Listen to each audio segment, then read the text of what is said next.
De junio al 5 de julio vas a poder disfrutar de actividades culturales, artísticas, educativas y recreativas. Además, a solo un clic de elegir el libro que quieras, con un 30, 50 y hasta un 70% de descuento. Sumate a esta primer Feria Digital del Libro. Organizan Consejo Deliberante, Gobierno Municipal de la Ciudad de Mercedes y Librería de la Paz.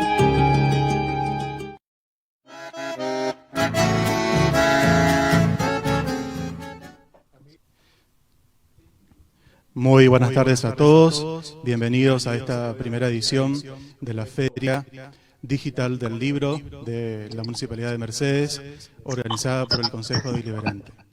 En esta tarde vamos a compartir una charla con el escritor Sebastián Borkowski, que le damos la bienvenida. Buenas tardes, Sebastián.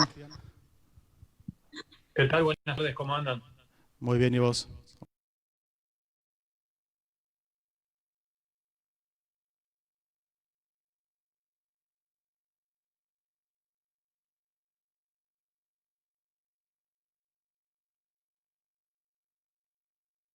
Este es ingeniero y bueno, comparte la pasión del ingeniero con la literatura. Así que es un modo de presentación que tenemos para Sebastián, y también sabemos que tiene una gran producción literaria con muchos libros, cuentos, novelas, y bueno, hoy vamos a detenernos y vamos a hablar sobre dos de ellos. Uno es un libro que su título es Cetrero Nocturno. Es un libro formado por 10 cuentos. El cuento número 4 es el que da título a este libro. Y queremos, Sebastián, que nos comentes qué te inspiró para escribir este libro. Bueno, Cetrero Nocturno parte de un montón de cuentos en realidad que tenía, ¿no? Que al final terminaron siendo 10, pero eran más. Y bueno, seleccioné en ese momento los que me parecían mejor. Yo había debutado en realidad publicando una novela primero, que fue El Puñal Escondido. Y de ahí, charlando con quien fue mi mentora literaria, digamos, que fue Olga Zamboni, de ella partió la idea de publicar también los cuentos que tenía escrito, que le parecían que podrían andar bien y funcionar y demás. Y bueno, ella me animó a hacerlo. Y bueno, ahí surge la idea. Y la inspiración, en realidad, Cetrero Nocturno es varios cuentos que reflejan algún recuerdo de la infancia en algún punto, mezclado con alguna problemática social, ¿no? Del momento. Tal es el caso del cuento que da título al libro Cetrero Nocturno, por ejemplo, donde se mezcla una urraca que tenía mi abuelo cuando era chico y, por otro lado, la problemática del encuentro de la civilización con la selva, ¿no? Entonces, porque el cuento habla de la relación de un sereno que está cuidando máquinas en una obra y un pájaro que viene a ser esta urraca que empieza a relacionarse con el sereno, ¿no? Y cómo termina, construyen una relación muy particular que finalmente termina un poco en tragedia, ¿no? Terminan apartándose. Y bueno, creo que todo el libro se podría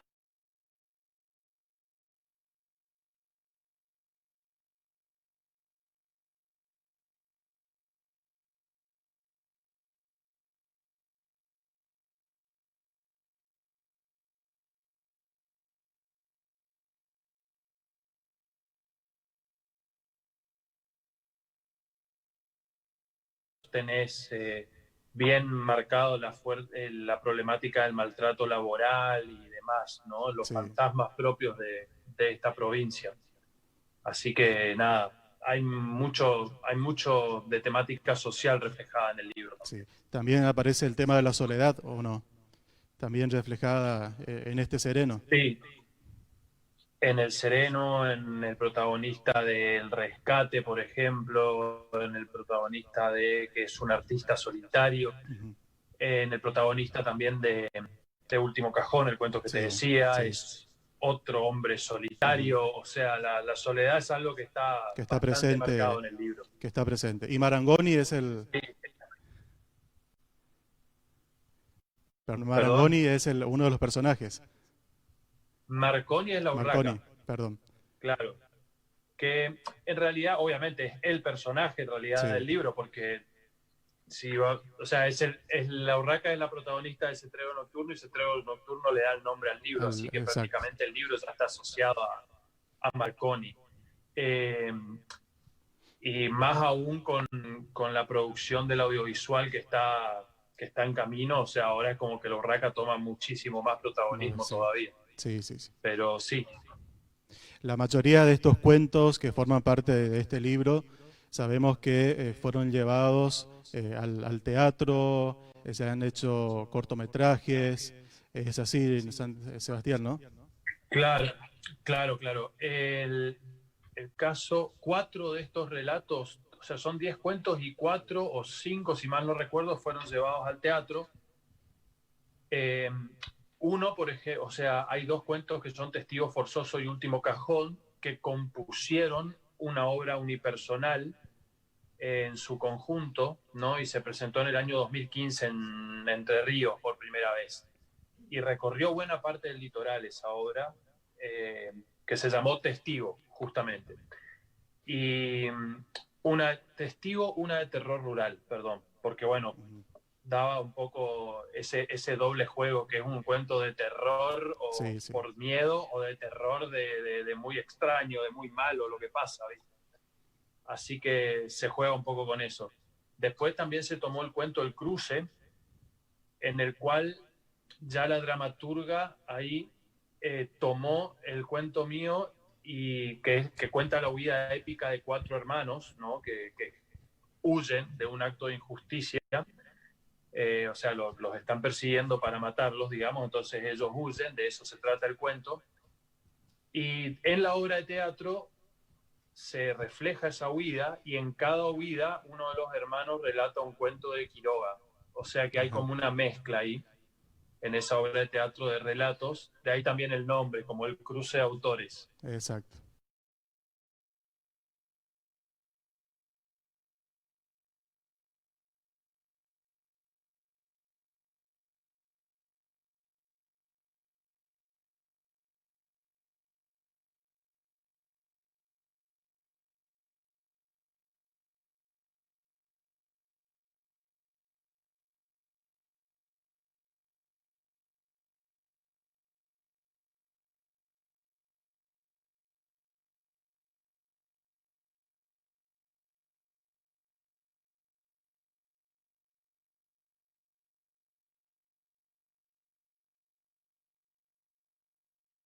Que ellos ganaron en el 2019, ¿no?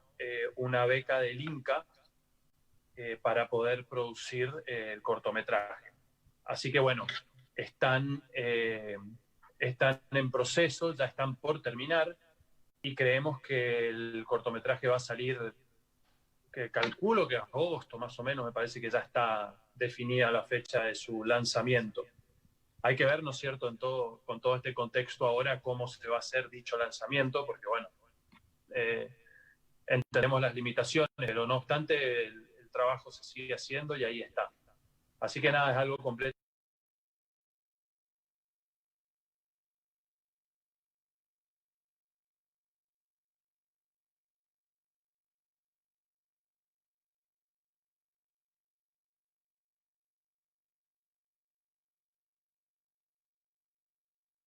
Es diferente al teatro todavía, ¿no? Es muy diferente, porque parece que está ahí, viste, en la pantalla, no sé.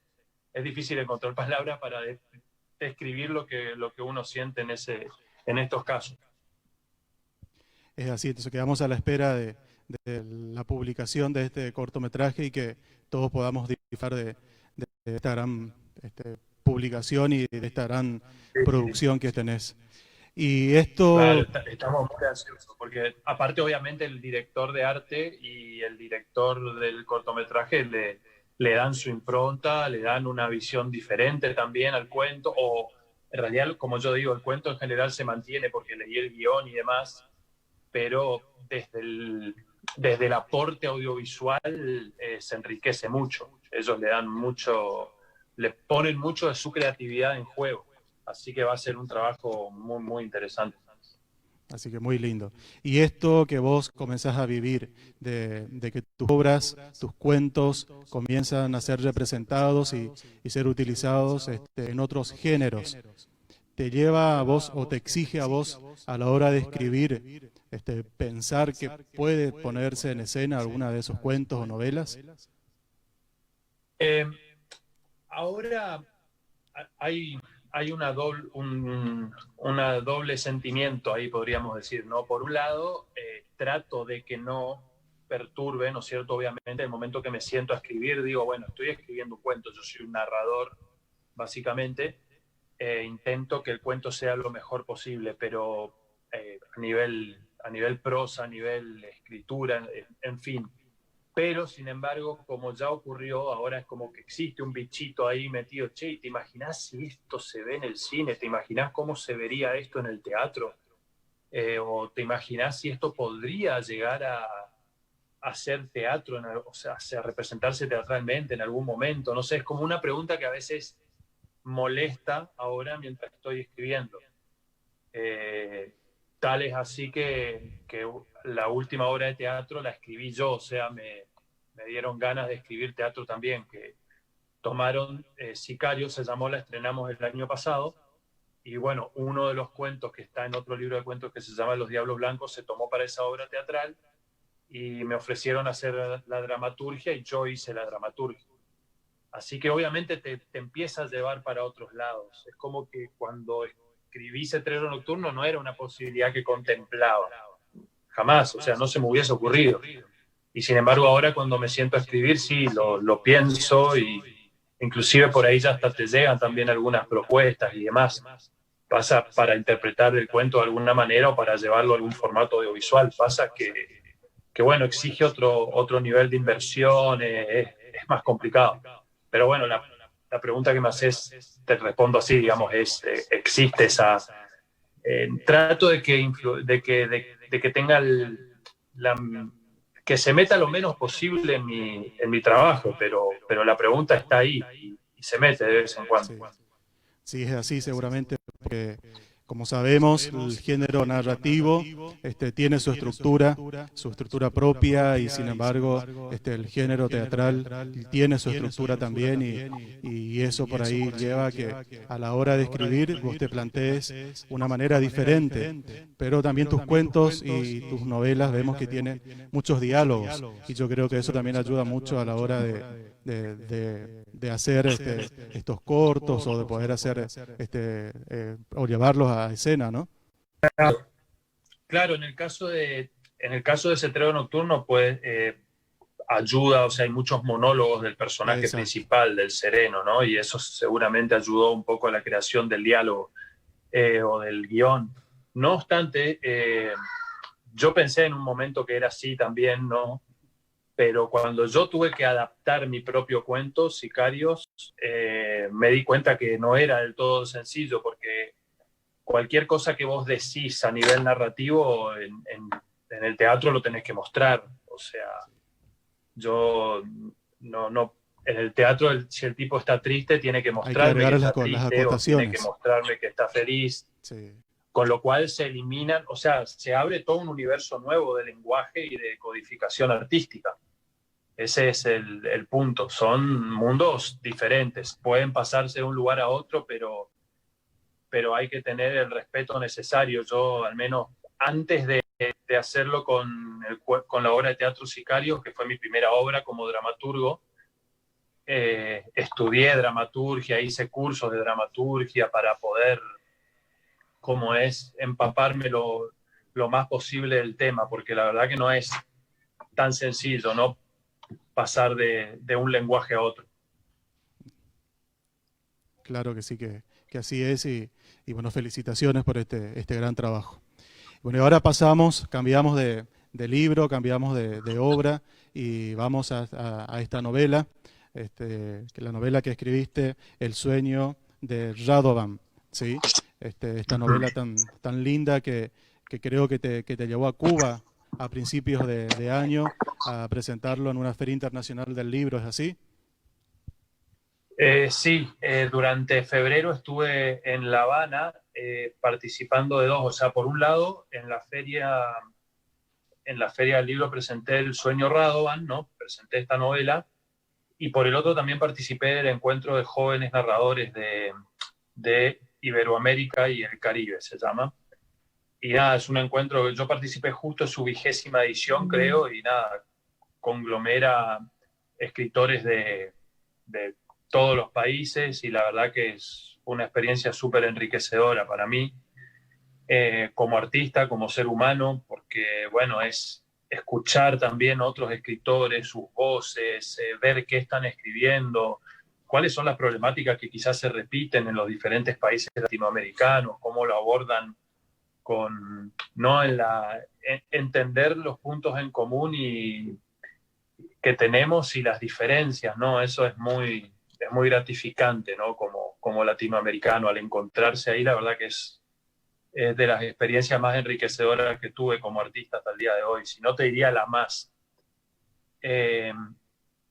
Y bueno, El sueño Radovan, justo estábamos hablando del teatro, mirá vos, y el punto de inspiración del sueño Radovan es una obra de teatro. O sea, yo quería hacer una obra de teatro con un amigo actor que vive en Buenos Aires. Dijimos, che, estaría bueno escribir una obra de teatro, se te ocurre, imagínate tal cosa, y empezamos a diagramar la idea, y después al final, por un motivo o por otro, no nos sentamos, o sea, no me senté nunca a trabajar. Surge la invitación de escribir una novela corta, un relato corto, o sea, una novela corta, digamos, en realidad no un relato corto, pero una novela corta, y bueno, yo le digo a este amigo, che, ¿no tenés problema que trabaje en la idea esa, que la transforme en una novela? Él me dice, no, la idea es tuya, fíjate, no hay ningún problema, usala. Pero bueno, ojalá algún día llegue al teatro, me decía. Pero bueno, al final así surge El sueño Radovan, o sea, pocas veces lo dije esto, pero sí, iba a ser una obra de teatro El sueño Radovan, y al final terminó en novela. Pero bueno, la idea central de lo que yo quería decir con ese libro nunca cambió, digamos. Tiene que ver con los sentimientos de culpa, redención y esquivar a ese sentimiento de sentirse mal, ¿no? O sea, la novela es un poco eso, es un escape de la realidad de cada uno de los personajes. Sí, lo que observamos la lectura de la novela es que cambia o tiene un giro en la temática que venías teniendo con los cuentos anteriores, y que aparece una temática nueva que es la vida, el perdón y la muerte. Y me gustaría que nos comentes un poquito cómo lo abordás, estos tres aspectos tan importantes. Desde la novela se abordan, o sea, se aborda de la siguiente manera, digamos, porque el eje de la trama, ¿no?, es una farmacia en la cual te ofrecen la posibilidad de dormir por un tiempo indeterminado, bastante largo. En dicho sueño, vos, o sea, tu cabeza sigue... Uy, perdón que me... Ahí está, me había entrado una llamada, perdón, y No hay problema. Me sacó el celular de contexto. Apareció otra cosa. Bueno, te decía que la novela, vos o sea, entras a la farmacia y ahí te ofrecen esa posibilidad, ¿no? Entonces ahí se abre todo un mundo, por decir, no sé, estoy triste porque me dejó mi novia. Entonces voy, estos tipos me duermen, me despierto 3 años después y me siento mejor. Mágicamente me siento mejor, porque pasaron 3 años, yo no envejecí, estuve como en pausa, y sin embargo mi cabeza sí lo procesó mientras yo dormía, ¿no? Mi cabeza lo procesó y lo olvidó. Entonces es como una especie de cura mágica, ¿no? pero bueno, que en definitiva no es tal, porque ahí la novela trabaja un poco eso, ¿no? ¿Qué pasa con los tipos que en realidad se fueron si después sus problemáticas vuelven a aparecer? En algunos casos lo hacen porque tienen miedo, porque son violentos, otros porque escapan de la justicia, otros porque, en fin. La cuestión es que es un lugar seguro, la farmacia Radovan es un lugar seguro para esconderse o para huir, ya sea de lo que sentimos o de cualquier persona que nos esté buscando por ahí afuera. Y es súper secreto. Y bueno, el protagonista Patricio empieza a conocer todo este proceso de la mano de su tío. Y bueno, el, el, el planteo principal de la novela son los dilemas éticos y morales que plantea esta práctica y cómo los encara el joven Patricio, digamos, el miembro más joven de la familia, que tiene la oportunidad de poder continuar con ese negocio que les da muchas satisfacciones económicas, lógicamente, porque es algo que cobran muy caro porque son los únicos que pueden hacerlo y demás, y es un poco ilegal además, así que bueno, hay todo un mundo que está descrito dentro de la novela. Es una narración bastante intensa, todo pasa muy rápido en la novela, así que, mira, se lee rápido también, ¿no? Eso que a veces pasa en la literatura, ¿no? Un trabajo de más o menos un año se puede leer en un día, creo, en 2 días, no sé. Pero bueno, es una novela nouvelle, digamos, una novela corta, y esa es la temática fundamental de la novela, ¿no? El perdón el olvido y bueno, y el escape, ¿no? También un poco la inmortalidad, si vamos al caso, porque bueno, algunos inclusive van a la farmacia simplemente por curiosidad, ¿no? Porque, por decirte algo, vos tenés 60 años, estamos en el 2020, y bueno, pero vos querés llegar con 60 años al 2040 porque te interesa la tecnología. Entonces, bueno, quizás te duermen durante todo ese tiempo y tu cuerpo no envejece y bueno, y te despertás 20 años después. Entonces, es como un poco un viaje en el tiempo también. Hay muchos temas que parece simple, pero se tocan muchos temas. Sí, es así, uno cuando lee la novela se da cuenta y puede palpar que hay mucha temática enriquecedora y también muy actual, ¿sí? Que uno se puede sentir identificado con algunos temas o con algunos personajes. ¿Vos en particular te Claro. sentís identificado con alguno de ellos?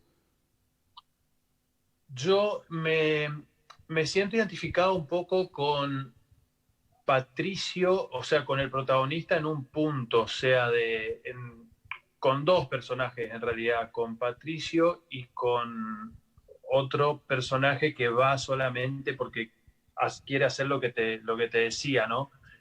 Eh, Eso de poder vivir una época que naturalmente no podés vivir, ¿no? Imagínate que a nosotros nos digan, che, ¿cómo será el 2132? Y ni vos ni yo vamos a saber cómo va a ser eso, al menos, o sea, sabemos que no vamos a estar vivos. Entonces, es como que esta manera de empujarnos hacia más adelante a mí me daba mucha curiosidad. Entonces, ese personaje plantea esa curiosidad mía. Y por el otro lado, Patricio también por el miedo que implica toda esta práctica. Eh, yo, o sea, suelo tratar con un poco de respeto a veces los avances tecnológicos y demás, porque uno nunca sabe a dónde pueden llevar, ¿no? Así que, lejos de querer ser una novela de ciencia ficción, esta novela en realidad plantea un poco los miedos de nuestra época también. Así que bueno, es eso del paso del tiempo también sin que pase el tiempo, los deseos de inmortalidad, en fin, como te decía, hay un montón de temáticas, de hecho, porque podrías, imagínate vos que vos podés tener la posibilidad de vivir 10 años, parar 10 años, vivir 10 años, parar 10 años, y ahí podés estirar quién sabe hasta cuándo, porque el sueño también tiene una cuestión reparadora, ¿no? Mientras están en ese periodo de letargo, ellos como que sufren un proceso de reparación interna del cuerpo, como si fuese una meditación muy larga, entonces ellos salen de ahí más vigorosos, ¿no? Sí. Algo que notaba a la hora de leer tus cuentos y tus novelas y los títulos, desde lo personal creo que son muy simbólicos los títulos. Eh, ¿Vos considerás que también es así, tiene mucho simbolismo? Desde la hermenéutica nosotros podemos hacer un análisis de estos títulos, como en este caso, por ejemplo, El sueño, y tiene mucho que ver también con el Claro. contenido de la novela. El, el sueño Radovan es un doble juego, ¿no? Porque por un lado está el sueño del hecho de dormir, ¿no? Que aparece en el Exacto, título. sí, sí. Y por otro lado, el sueño de la familia Radovan, Sí, ¿no? Que ellos tienen exacto, también a eso, exacto. un deseo de, ya sea de prosperidad total, de control total de la sociedad a través de este método, porque tarde o temprano empiezan a caer todos y ellos manejan los secretos de las personas más conocidas del lugar y en fin, entonces ellos también tienen un sueño, un proyecto propio a través de la farmacia. Así que ahí tiene un doble juego, ¿no? El título. Sobre todo porque también el sueño Radovan varía de Radovan en Radovan, porque el patricio, o sea, el abuelo, el que inició todo esto, Jeremías Radovan, tenía una visión. Después pasó a sus hijos, ¿no? Al papá y al tío de Patricio, el protagonista, que entre los dos por ahí compartían un poco la visión, pero después Patricio ya va a tener otra visión, entonces los sueños de cada uno de los miembros de la familia van cambiando. Así que ese sería el tercer enfoque del título Sí. de la novela.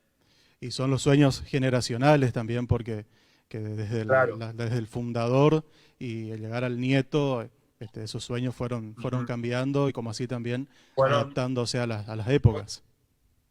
claro, fueron mutando por completo. El lector cuando comienza la novela, empieza a palpar un poco el sueño de los hermanos, ¿no? Pero de quienes están llevando a cabo el proceso en ese momento. Después se entera cuál había sido el sueño en realidad del padre de ellos, podríamos decir el abuelo de Patricio, ¿no? Cuál era el sueño original, el sueño primigenio de Jeremías Radovan, que fue quien inició todo. Y sobre el final de la novela concluye con la visión de Patricio, la nueva visión que le va a imponer Patricio a todo este sueño, a este negocio familiar. Así es. Te hago una pregunta que aparece en el libro y dice, ¿qué harías si tuvieses la oportunidad de detener tu vida por un tiempo? ¿Qué harías, Sebastián?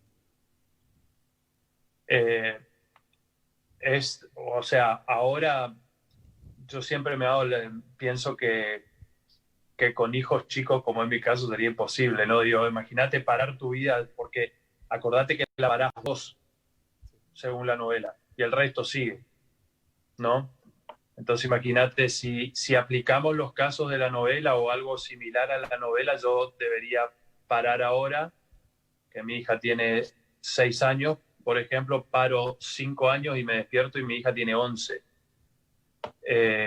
Y digo, quizás ni me reconozca, no me planteo esa posibilidad. Ahora, si yo estuviese solo, si fuese más solitario, sería más interesante. Porque bueno, diría, me encantaría por ahí pensar en parar algunos años. Por ejemplo, ni hablar, imagínate esto, si hubieses tenido el diario del lunes, como quien dice, ¿quién no hubiese preferido pasar toda la cuarentena durmiendo, como en la farmacia esta, ¿no? O sea, alguien que se pasa durmiendo desde el 2019 hasta el 2025. Entonces eso estaría, no sé, sería genial. Depende de lo que pase en el medio, ¿no? Te podés perder cosas. No sé, es un planteo. Yo creo que la riqueza de la novela está ahí, con humildad, ¿no? Pero está en la cantidad de mundos que puede ofrecer esta posibilidad del sueño Radovan. Y tal es así que cuando llega uno, la pregunta, te quedas con dudas, porque decís la Sí, verdad, no sé. O sea, todo depende de mi contexto.